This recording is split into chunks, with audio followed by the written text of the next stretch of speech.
புதிய முயற்சிகள்லாம் ஏற்படும். இந்த புத்தாண்டை தொடங்கட்டும் சார்.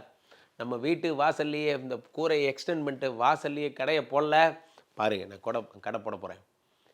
அப்போ அந்த அப்படி ஒரு கோலமாவு கோகிலா, யோகி பாபு மாரி வாசல்லையே ஒரு கடைய போடுறீங்க, நின்னுக்கிறீங்க. அந்த கடை ஃபுல்லா உங்க இன்சார்ஜ் தான். உங்களுக்கு ஒரு அசிஸ்டன்ட் வேற போட்டுக்கிறீங்க. அந்த மாரி 7ஆம் இடத்த குரு பகவான் பார்க்கும் பொழுது, ஏதோ ஒண்ணு சார் என் சக்திக்கு என்னால என்ன முடியுமோ, நானும் ஒரு ஆர்த்தரப்ரனர் தான். ஆமா கண்டிப்பா. நீங்களும் ஒரு ஆர்த்தரப்ரனர் தான் ஆகப் போறீங்க. அடுத்து குரு பகவான் என்ன பண்றார்? 9 பார்க்கிறார். 9ஆம் இடமாகப்பட்ட லக்க பார்க்கிறார். அங்க தான் சனி பகவான் உட்கார்ந்திருக்கார். யார் தெரியுமா? This bad boy. இவன் தான் உங்களுக்கு அஷ்டம சனியா இருந்தவன். இப்போ 9ல உட்கார்ந்திருக்கான். அப்படியே ஸ்னேக் மாரி அமைதியா உட்கார்ந்திருக்கான். உங்கள என்ன பண்ணலான்னு பார்க்கறதுக்கு. நீ ஒண்ணும் பண்ண வேணாம். குரு பகவான் வந்து நீ பண்ண வேண்டியதெல்லாம் பண்ணி முடிச்சுட்ட. இப்போ குரு வந்து இந்த சனிய பார்த்து என்ன பண்றார்? கொஞ்ச நாளைக்கு ஆஃப்லைன்ல இரு. நான் கடகராசிக்காரங்கள ஃபுல்லா பிளஸ் பண்ணிட்டு, அவங்களுக்கெல்லாம் சொத்து வாங்கி குடுத்துட்டு, அதுக்கப்புறமா நீ வந்தா போதுன்னு சொல்லி அனுப்பிடுறார்.